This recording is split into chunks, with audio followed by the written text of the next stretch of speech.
राणी मायांच्या जाण्यानंतर महाप्रजापती गौतमी यांनी लहान सिद्धार्थला आपल्या कुशीत घेतलं. त्यांना आईसारखं प्रेम दिलं. लहानपणापासूनच सिद्धार्थ गौतम शांत आणि विचारशील स्वभावाचे होते. एकदा राजवाड्याच्या बागेत त्यांनी एक जखमी हंसपक्षी पाहिला. तो वेदनेनं तडफडत होता. सिद्धार्थ त्याच्या जवळ गेले, त्याला अलगद उचललं आणि त्याची काळजी घेऊ लागले. हा प्रसंग त्यांच्या करुणामय स्वभावाचं एक सुंदर उदाहरण मानला जातो.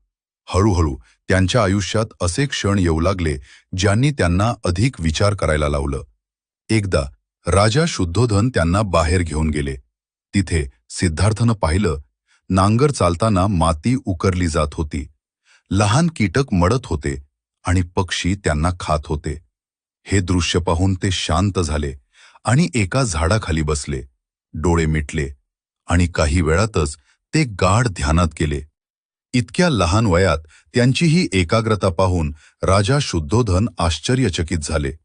हळूहळू सिद्धार्थ गौतम यांच्या मनात प्रश्न निर्माण होऊ लागले. जीवनात दुःख का आहे? सर्व जीवांना यातना का होतात? हे प्रश्नच पुढे त्यांच्या आयुष्याचा मार्ग ठरवणार होते. कथेचा पुढील भाग पाहण्यासाठी नक्की फॉलो करा. नमो बुद्धाय.